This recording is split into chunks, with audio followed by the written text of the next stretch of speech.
স্থানীয় সময় শনিবার ইউক্রেনের খার্কিভে বিমান হামলা চালায় রুশ সেনারা। এতে শিশুসহ আহত হন বেশ কয়েকজন। একই দিন অপর একটি বোমা হামলার ঘটনায় হতাহত হন বহু মানুষ। পাল্টা জবাবে রাশিয়ার দক্ষিণাঞ্চলীয় বেলগোরোদে ড্রোন হামলা চালায় কিয়েভ। ঘটে প্রাণহানির ঘটনা। একই দিন সামাজিক যোগাযোগ মাধ্যমে একটি ভিডিও পোস্ট করেন দেশটির প্রেসিডেন্ট ভলোদিমির জেলেনস্কি। বলেন, রুশ বাহিনীর লাগাতার হামলায় জোরদার করা হয়েছে খার্কিভের নিরাপত্তা। এতে নিজেদের সামরিক সরঞ্জাম হারাচ্ছে পুতিন সেনারা। পাশাপাশি দোনেৎস্কের পূর্বাঞ্চলে বহু সাজোয়াজান ধ্বংসেরও দাবি জানান তিনি। তবে ইউক্রেনের এমন দাবি উড়িয়ে দিয়ে রুশ প্রতিরক্ষা মন্ত্রণালয় জানায়, অঞ্চলটিতে নতুন করে শুরু হওয়া সামরিক অভিযানের এক সপ্তাহের বেশি সময় পার হওয়ার পর আরেকটি গ্রাম দখলে নিয়েছে পুতিন বাহিনী।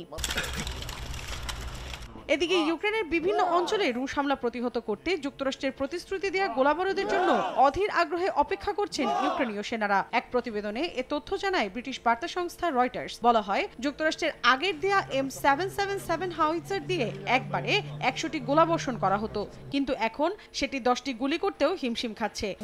নগদে 500 টাকা বা তার বেশি পেমেন্টে পেতে পারেন ঢাকায় জমিসহ 20 কোটি টাকার পুরস্কার। কর্তৃপক্ষ জানায়, দীর্ঘ যুদ্ধের জন্য আরো সামরিক সরঞ্জামের প্রয়োজন, কারণ শত্রুদের অস্ত্রের পরিমাণ অনেক বেশি। পাশাপাশি সেনা সংকট দূর করতে ইউক্রেনে কার্যকর করা হয়েছে একটি নতুন আইন। সামরিক বাহিনীতে যোগদানের বয়সসীমা কমিয়ে 27 থেকে করা হয়েছে 25।